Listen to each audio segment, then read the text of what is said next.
Olá! Quando se fala em lipídios, o que vem à cabeça? Gordura, né? Mas olha, a história é bem, mas bem maior que isso.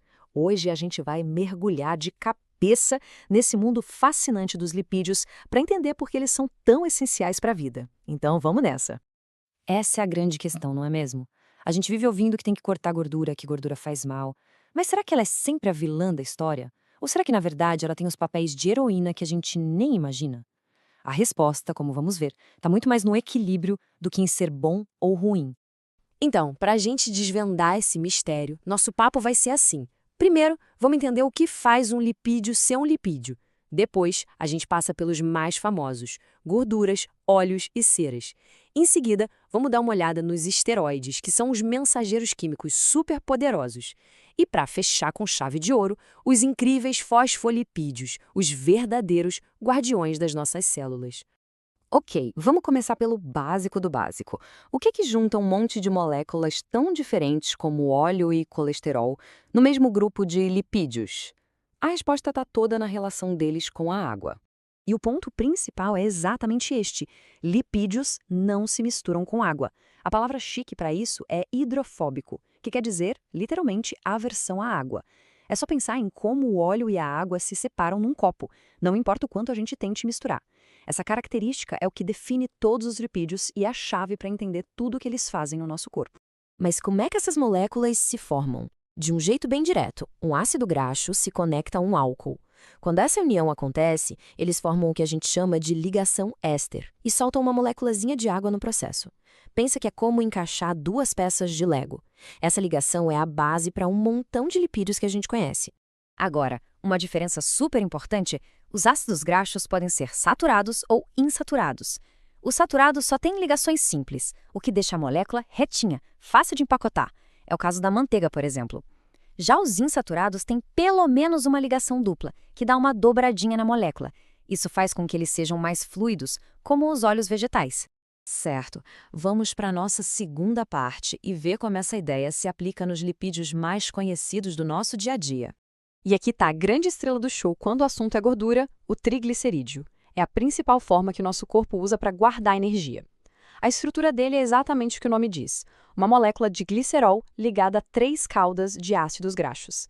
É esse o formato da gordura que a gente come e da que a gente armazena. Mas para que servem? Bom, a função mais óbvia é estocar energia. Gordura é um combustível super concentrado. Ela também ajuda a manter a gente quentinho, como se fosse um isolante térmico. E tem uma função incrível que é a produção de água. Animais que hibernam, tipo os ursos, quebram moléculas de gordura não só para ter energia, mas também para conseguir a água que precisam para passar meses sem beber nada. Genial, né? E não podemos esquecer das ceras. A cera que a abelha usa para fazer o favo, ou aquela que protege as folhas das plantas, tudo isso é lipídio. A função principal aqui é impermeabilizar, criar uma barreira protetora. Afinal, se eles odeiam a água, são perfeitos para isso. Seguindo em frente, vamos ver um outro tipo de lipídio que tem uma estrutura e uma função bem diferentes. Chegou a hora de falar dos esteroides. A marca registrada de qualquer esteroide é essa estrutura aqui, ó. 4 anéis de carbono, todos grudados. Essa é a base. A partir daí, pequenas mudanças criam moléculas com funções totalmente diferentes, como a testosterona, que é um hormônio sexual, e o cortisol, o famoso hormônio do estresse. Eles funcionam como os carteiros químicos do nosso corpo. E quem é o ponto de partida para todos os esteroides? Ele mesmo, o colesterol. Ele leva uma fama de mal, mas a verdade é que, sem colesterol, a gente simplesmente não existiria. O nosso corpo usa ele como matéria-prima para fabricar todos os outros hormônios esteroides, e ele ainda é uma peça fundamental das nossas membranas celulares. Só que tem um detalhe. Como o colesterol não se mistura no sangue, que é basicamente água, ele precisa de um transporte. Pensa no LDL como o entregador de colesterol. Se tem muito LDL, ele pode acabar deixando o colesterol acumulado nas artérias. Por isso a fama de ruim. Já o HDL é o time da limpeza, ele passa recolhendo o excesso e levando de volta para o fígado. Por isso, é o colesterol bom. Olha só que maravilha! É assim que uma artéria saudável se parece. Um caminho livre, aberto, o sangue flui sem nenhum problema, levando oxigênio e tudo que o corpo precisa. Perfeito. Agora, olha o que acontece quando o LDL, ou colesterol ruim, está alto demais. Ele começa a se depositar na parede da artéria, formando placas que vão endurecendo e fechando o caminho. O nome disso é aterosclerose. O fluxo de sangue fica super complicado e o risco de infarto e derrame aumenta muito. É uma imagem bem forte que mostra a importância do equilíbrio. Certo, para a gente fechar, vamos conhecer a molécula que permite que uma célula seja uma célula. Vamos falar dos guardiões da célula, os fosfolipídios. A mágica do fosfolipídio está aqui. Ele é uma molécula anfipática. Que nome, hein? Mas a ideia é simples. Significa que ele tem uma dupla personalidade. Uma parte dele adora a água e a outra parte detesta. É essa característica única que faz dele tão especial. Vamos dar um zoom para entender melhor. A cabeça do fosfolipídio, onde tem o fósforo, é hidrofílica, ou seja, amiga da água.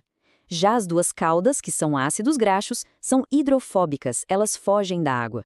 Uma molécula só, com duas naturezas completamente opostas. E o que acontece quando a gente joga milhões dessas moléculas na água, como acontece dentro do nosso corpo?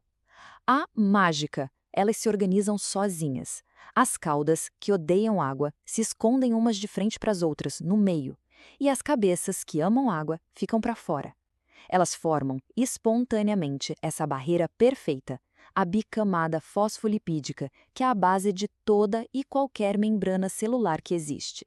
Então, no final das contas, tudo se resume à relação dos lipídios com a água.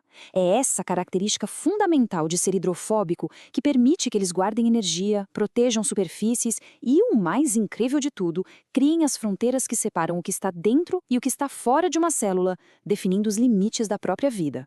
Portanto, voltando para a nossa pergunta lá do começo, lipídios não são heróis nem vilões. São as duas coisas. Eles são vitais, mas o tipo errado ou o excesso pode fazer muito mal.